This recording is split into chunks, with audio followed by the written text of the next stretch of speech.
we have chosen few to help for the women empowerment in the tribal part of Udaipur. I would want India to be, let's say, for my son to kind of live in and all that, inclusion.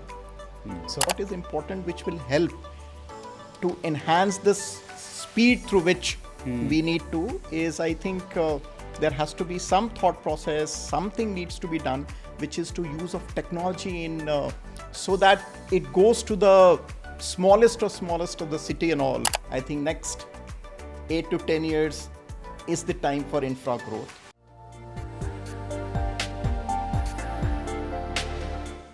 Hey everyone, welcome back to another episode of Leadership Lessons. I'm Yatin Naik-Business Head at HTSmartcast, and I'm thrilled to bring to you yet another insightful conversation with leaders who are shaping the future of India's infrastructure and financial landscape.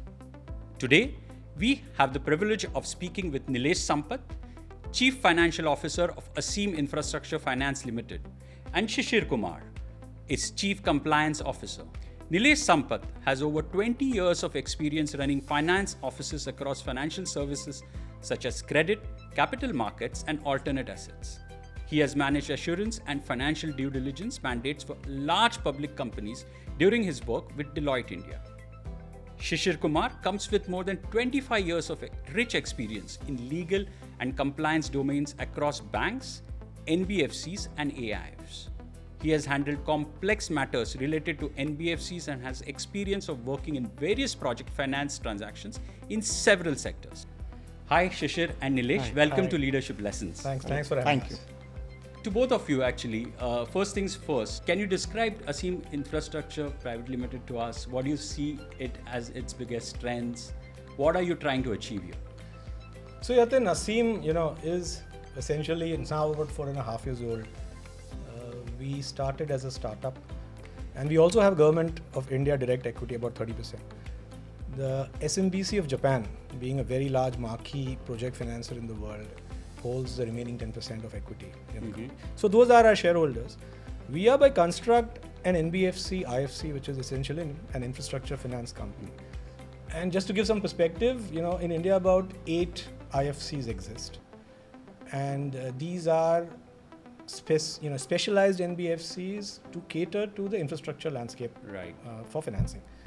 And most of these effectively are public held, in the sense the Government of India is essentially the promoter owner of those entities, and they do the heavy lifting.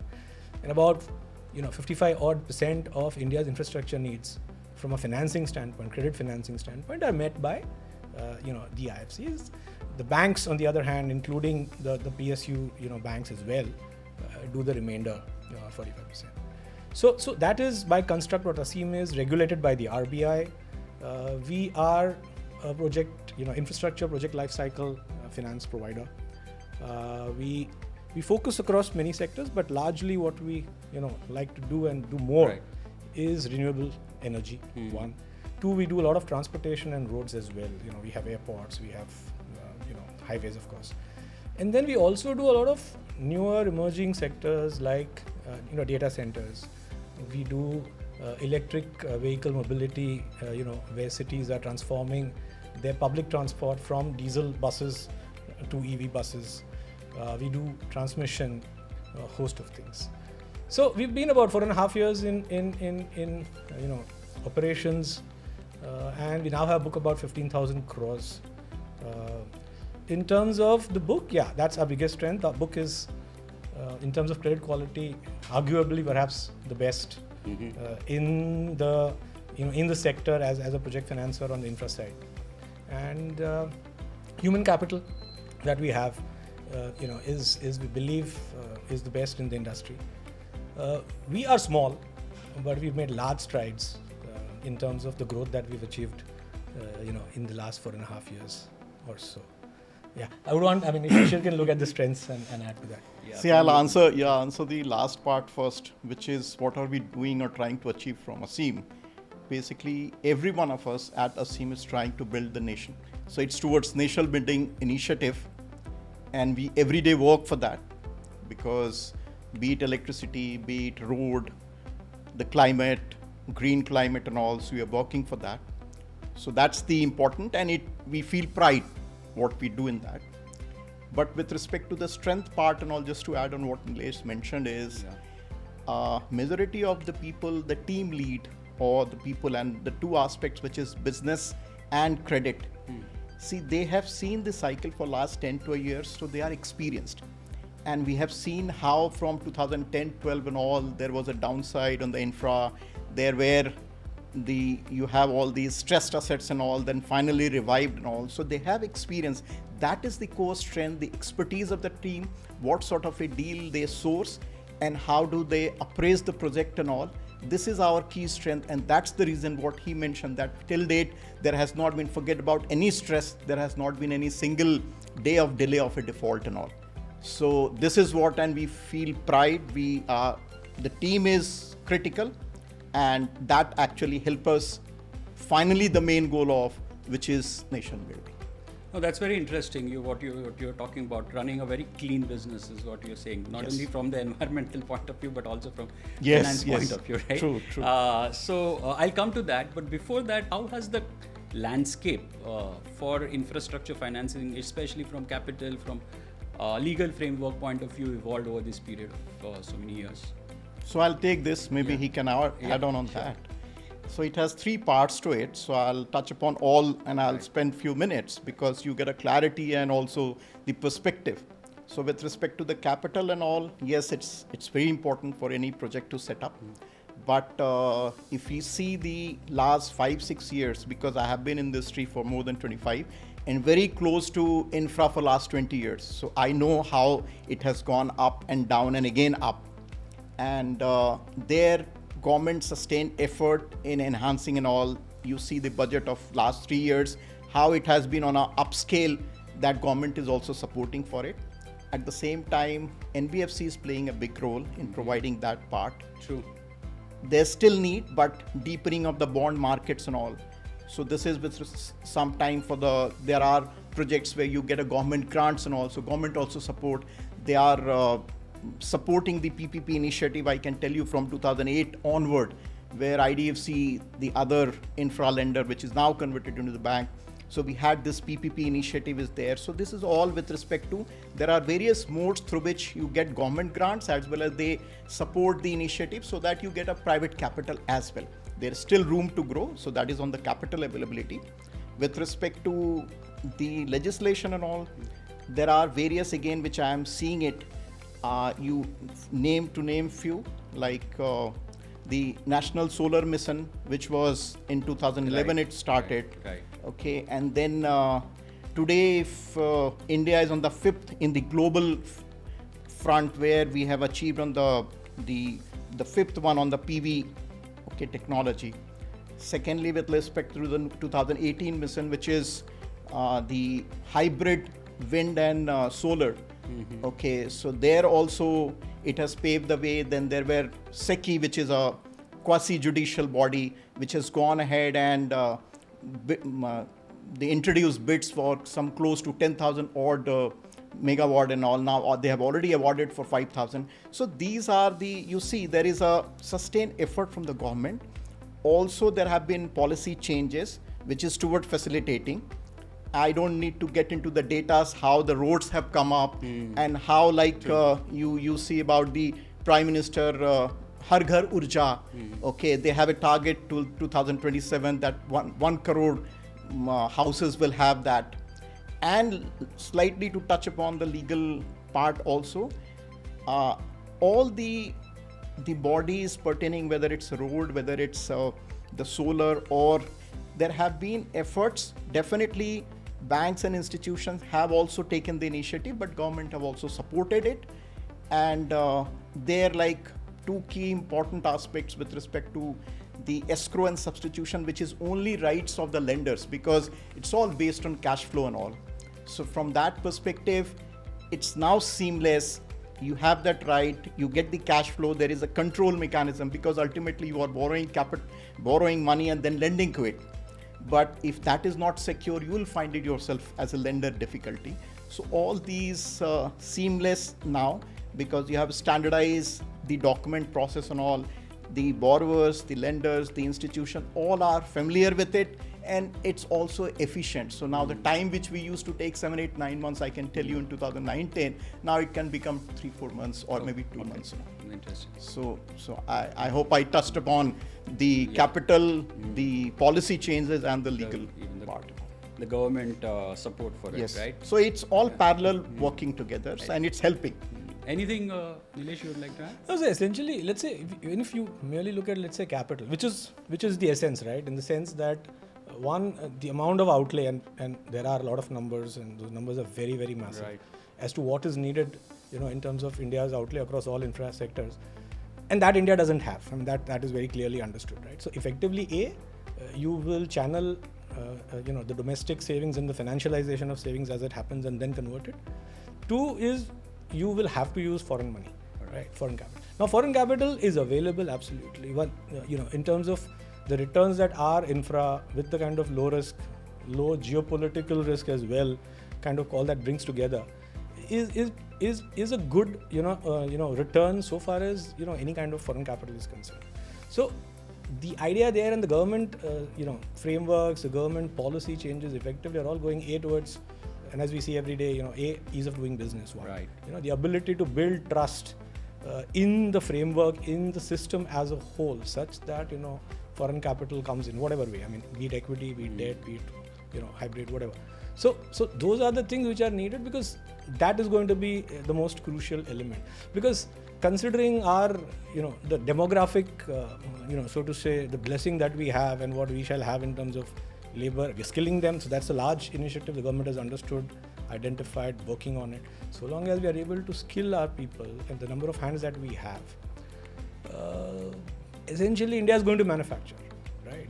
India will have to manufacture the way it is. It needs capital for that. It's going to do for the world, and that's where effectively you will be able to, and you should ensure that you are able to attract capital. Right. So Nilesh, you come with a strong background in finance, and especially exposure to global finance, right? How do you see trends in the global finance ecosystem at this point of time, especially impacting infrastructure financing? So see, India, in that sense, from a financing structures, various kind of diverse instruments, all of that is somewhere, it's not there in terms of certainly the developed nations. And infrastructure, when you look at it, does require very, very long-term capital, right? Globally, it's essentially serviced largely by the bond market. Right? Indian bond markets are not that deeper. So a host of things shall, need to be there in terms of frameworks, essentially so banks in India don't really lend beyond 7-8 years. The longer tenor need for infra finance, because typically it will have to be a 25 year old year asset, and therefore it will have to match, you'll have to match liabilities against that. Right. So India is going there. I mean, we'll have foreign capital that is going to kind of do it. You will have, the DFI setups that the government is setting up, for example, the NAPFIT that kind of came up, and maybe we do hear, you will have a couple of more as well, because the opportunity is very massive. The need is very, very large, and you will need more players effectively to do that. Right. And then you need credit enhancement, you need, innovative structures, innovative instruments for financing. So all these are in some way certainly working across all these developed markets. Of course, Indian uniqueness, it will have to be catered. What we launch in India will have to be catered the way the Indian, small investors are, wherein, with the large purchasing power getting added to the Indian middle class bracket, and then the financialization of those savings, as they start saving more, how do you channel also all of that into your need for capital on the infra side? Okay, interesting. In fact, I'm going to circle back to the point that both of you mentioned about running a very clean business, right? What's been the mantra? Why is it that you've been able to run it so efficiently? So keep it simple. The mantra is keep it simple. See, we are in a business where, and this is well known. I mean, I'm not saying something very new. It's just that, when we look back over history in India, why there were accidents, essentially in the infra space, if you want to look at. There are a host of things. Of course, is the regulations also. So everybody has learned, in the whole ecosystem, all the various stakeholders. One is of course the businessmen, who essentially we would call, let's say, developers, who are running that business, owning the asset, building the asset.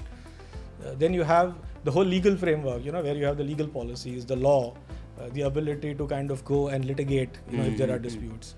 Then you have, before that, of course, all of that are the frameworks, the regulations in terms of how you will do what. And considering India, how complex it is, the regional disparities, the other elements that go with it. So of course, host of things needed to be done on that, and there were issues that came there. B, a lot of underwriters underwrote, projects, and then effectively perhaps the monitoring was kind of lost, right? And that is where the crux is. I mean, so long as, let's say, it gets commissioned, it starts, doing what it's supposed to do, but you need to monitor it, right? Because you still have capital invested. So those are the things which were in a way learnings which the whole ecosystem, all stakeholders effectively learned. The government, tweaked and amended and added to and made more, more conducive regulations. The legal side, so much of reform has gone in the legal side, effectively, both on the judiciary side. So that has happened. And then of course the availability of capital. The bringing together of so many, licenses or permissions or what we may call it, from the government side, in green lighting, projects or green lighting certain parts of a project. So a lot of things have happened, and then of course, it's a long-term business. A long-term business with some kind of a reasonable rate of return, and if a businessman also understands that, it certainly is something that is a good business model. No, that's true. And therefore, so Shishir, how do you see corporates looking at climate and society together together and responsibly? Very interesting, and the buzzword. But on a serious note, I'll dwell upon, and I think there are three parts to it on which I'll speak on. Okay, and it need not be just a tick mark for the corporates or mentioning a two-line. At least we believe, okay, at Aseem we believe that it need not be just writing in the annual report in a bullet form that this is what we have done, but you don't have evidence. And I'll support this because the changes in the Companies Act on the CSR and all, but I'll touch that later. The first and foremost is the ESG. Okay, now ESG framework, it need to be in your business governance, your risk, everywhere. Right. You need to be aligned, and that too with net zero, the commitment of India of 2070. Okay, so that's very critical. The second aspect is with respect to the role of the financer, and as NBFC or various other funds and all who are also coming up, they also need to prioritize and finance for the climate, the projects which supports the climate, because ultimately all are aligned to the main what India has committed to. Okay, and as a responsible citizen, corporate citizen, we need to be working towards achieving that. Okay, otherwise we'll be nowhere, and we see the differences today. So wherever the reducing the carbon footprints and all, wherever the projects which reduces this carbon emission, and also the projects which is like your EV or solar, wind, which is all climate friendly and all, which is, you call it so, within the green. So that is where the responsibility of the financing institutions also. And third and foremost, where I'll talk upon Aseem also what we have done, which is very dear to us, because as a responsible citizen, we need to do that. It's not only, but it's emanating from 2013, that corporate social responsibility. So I won't get into that. Everyone has to 2% of their net profit and all, but it need not be just that. Okay, right. You should do something, and there are rules also, and considering looking after the compliance also, you are mandated and obligated to present what you have spent, the impact assessment also, which we in Aseem and the board is very mindful of, and we are also obligated to put it in a very transparent manner, that what money we have spent, there is an impact assessment, whether it has worth whether it has contributed toward the society, whether education, health, underprivilege and all. So that is very important. So the three buckets which I wanted to tell you, this is what.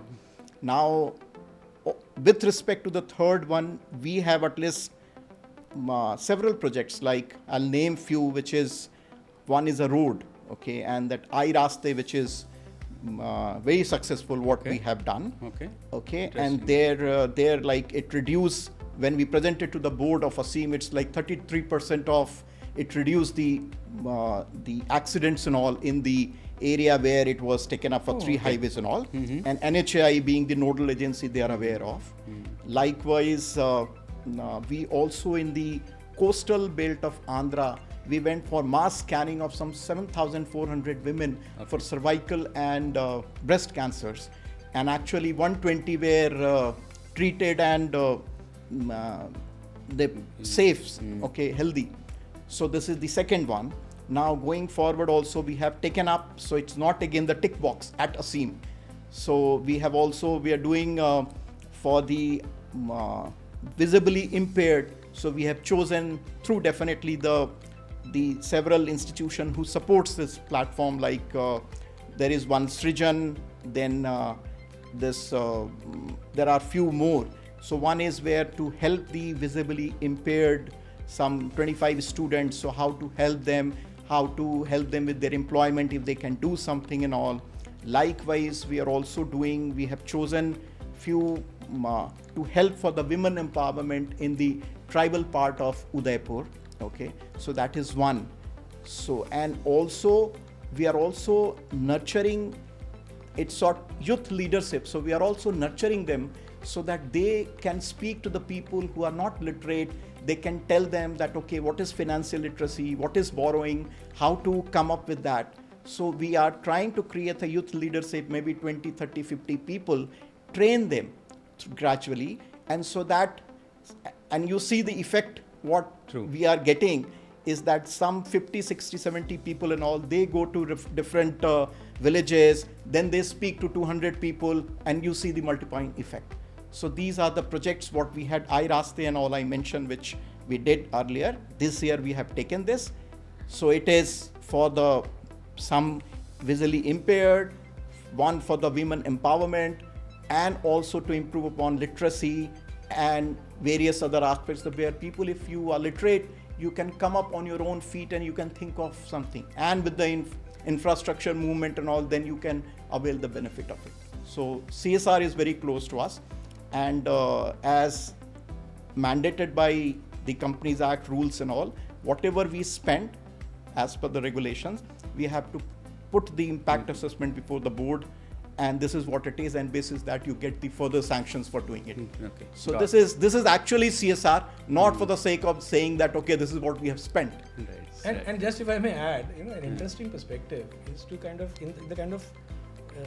in the line that we are, there is an inherent an inherent satisfaction of even a CSR or an ESG responsibility. Let's say we are building roads, or we are financing the building of roads, right? Connecting hinterlands to, let's say, marketplaces, and that's what the infra is all about. Right. Now, I mean, simply to kind of cite an example of how it would help the very grassroots, let's say farmer or cultivator produces, let's say, fruits, vegetables which are perishable. Maybe hence till now he was unable to kind of get a better price or be able to sell, let's say, in a relatively larger market, but was selling very rural. If it's possible with that new inroad, pun intended, he gets a better price. So in a way, I mean, this is just a very micro example. Similarly, electricity, while we do about 50-55% of our book on the renewable side, going to a set of remote villages, one, of course, host of things. It allows education for students, right? Very, very big, and that's one of the largest things that India has to do. So host of things which are inherently embedded even as a CSR. Of course, it is for profit what we do, business, all that, but this is also inherently embedded therein. True. No, absolutely. I mean, your business in that sense is to a large extent is a CSR business because it's helping develop India. And that comes to the next question which I had in mind, where infrastructure is a very crucial or the central foundation of, say, Viksit Bharat dream that we all have. What do you see as some of the practices, say, from developed countries or from your experiences from other places that one should look at and which we still aren't possibly looking at? So, okay, I like it in the sense Viksit Bharat, and why I say it's, you use Bharat, right? And that's what the coin term also is. So one, of course, is, my personal view of looking at it, what I would want India to be, let's say for my son to kind of live in and all that. Inclusion. So, okay, we will talk of being developed, there will be, let's say, monetary development, all that, but inclusion. In terms of where India is and what actually India is, so to say, inclusion of all the people that is there in terms of at least skilling the next 2-3 generations, because that is the turning, point or the turning radius that we will have. Giving them such education which lets them earn livelihood. Because that is what will make India developed, right? India will not be developed with 4 avenues with 100-story buildings in Bombay or in Delhi. It will have to be that. So that is it. But I would say the whole Bharat element there is steeped in our culture, right? Rather than the pure play capitalist way of doing things, it should be steeped, because it's been a civilization for 10,000 years and still running strong. So there has to be something there which we should be proud of and be able to relish it. So developed nations, yes, when you go, you see there, one of course is, their planning is very good. We ought to do that. Their execution certainly is absolutely ever. But there is one equation which people always forget, is that we have 1.4 billion people, right? I mean, if one merely looks at the Mumbai suburban railway network, and if any of the European nation surface transport ministers, come here and try and spend a day at Churchgate or at VT and understand the statistics, it will fall flat.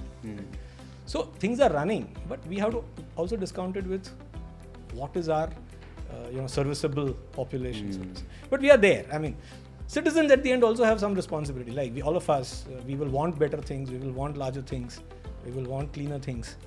We'll also have some responsibility. We'll have to have some accountability on keeping it clean, keeping it safe, keeping it well maintained. We can't take it for granted. That's how folks in the developed world behave. Right? An Indian driving on Indian roads drives the way we do, all of us. We drive differently when we go abroad. Why? So host of things, but yeah, I mean, that is what even people will have to inculcate and change behaviors. No, true, absolutely. Yeah. Anything you would like to add, Shishir?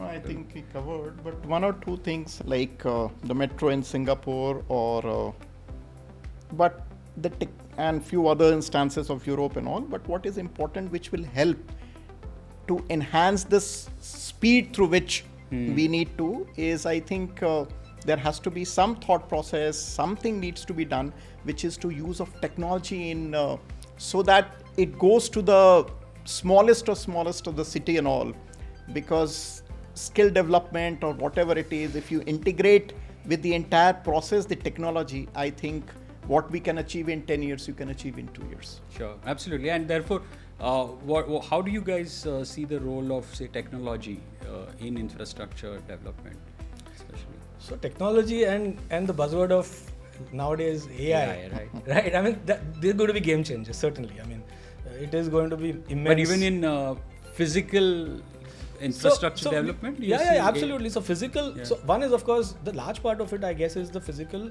deployment of capacity. Right. I mean, the other bit is how you finance them, which is equally important, but the whole execution of it.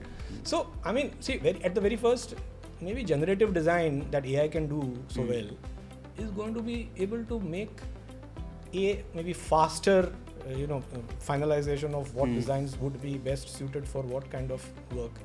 2 is, I'm sure, with that kind of compute models, you'll be able to also figure what is the least cost or what kind of material will be best suited. So all that will crunch timelines, will make it faster, because that's another issue, right? In terms of how soon do you get onto the road, so to say. and cost effectiveness.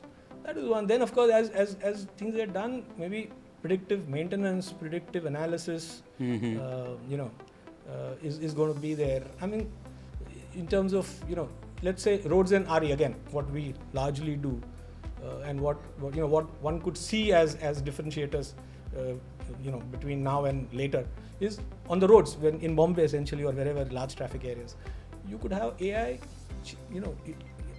have intelligent signaling systems. Right. So while depending on it will kind of equilibrate between demand and supply, in terms of what traffic is there in the morning, in the evening, all of that. So a host of things on the RE side. You can have smart grids. It can figure out what could be the pricing. You could allow different sets of pricing as well, depending on the data that is available and what the usage patterns are between geographies, between times at the same place. Host of things. I mean, so AI is going to be essentially very largely a game changer, I guess. All of us will be needing to use it, but challenges will also be there. Right. One of course is, from an India standpoint, our ability to have quality of data, because AI results or AI driven results will be as good only as the data quality it uses. So that will be important. Two, of course, will be the governance of the policing frameworks. Right. A lot of brouhaha on that lately internationally as well. And we do have our existing technologies, existing systems. Integration of the AI or the more technologized models into that will be another challenge. So execution also, from our standpoint, will be very, very essential. True.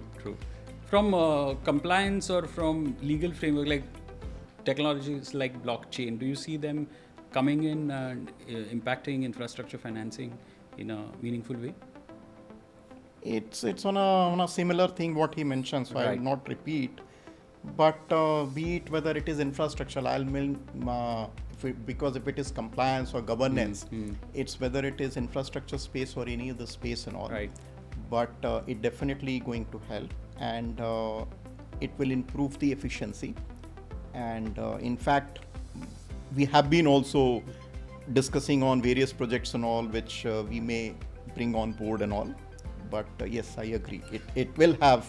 So blockchain, yes, Yatin. I mean, India's differentiator can very well be in the DPI, digital, public infrastructure that we have. Right. I mean, it's a significantly critical enabler that we already have, and that can enable us to, scale our AI application adoptions much faster than the world. That's that is where the blockchain effectively can also play a very large part. Excellent. True. Excellent. With that note, that was actually one of my final questions. But before we close, any last thoughts you guys have? Last 10 years, I had been in structured finance, fund and everything and all. But before that, again, when very few things were getting shaped and all, and streamlining had started, National Solar Mission had started, that was way back and all. And now again back in the infra. So the thought process is, I think next 8 to 10 years is the time for infra growth for the country. And basis my experience, at least I can say with conviction, is everything is on the positive side. People have seen how things had gone down, stress cases, now they have come up. You see, and the data speaks for all the big fours and all data speaks for it, that there has been a credit growth, there has not been any stress and all for last, and that's what we have been speaking to the regulators also, so as to give them a comfort. So that is on the positive side. Second is government initiatives, government thrust, enhance infrastructure, capital point of view, that is on the positive side. And third is, it's basically substantiating the point that 10 years is for infra. And third is the government, which is there because you need to be, the government, central government have to support for that. So that is also there for the Viksit Bharat and various things. So you have a policy, you have a government, you have a capital and people experience. I think all through these 3-4 things makes time for infra. That's my take. Thanks. Anything from you? Yeah, I mean, just to add, infra takeoff will make or break for India. Right. So it is incumbent on all of us rather. I mean, there will be the infra sector, businesses, the regulators, the judiciary, all the stakeholders effectively. But net users are everybody, right? It will be deployed for everybody to use. So it needs to be understood that, we will grow, we will get there if this is in place. And maybe all of us will have some responsibility in some way or the other to be able to make it happen, to be able to enable it, to be, if we cannot enable it positively or add to it positively, we should at least not be in some fashion hindering it. In everyday life as well, it happens. So that is something which I wanted to say, that yes, it is everybody's job because there will be one generation or two generations in the life cycle of a nation to make a difference for the nation to grow. This is where we are today. Yes. Great. Thank you so much for joining in for this very, very insightful conversation on infrastructure financing. Thanks, Nilesh. Thanks, Shishir. Thank you. To our listeners, thank you for tuning into Leadership Lessons. Don't forget to subscribe and share this episode with your network. Leadership is about more than navigating change. It's about shaping it. This is Yatin Naik signing off. See you in the next one. Till then, stay inspired, stay curious.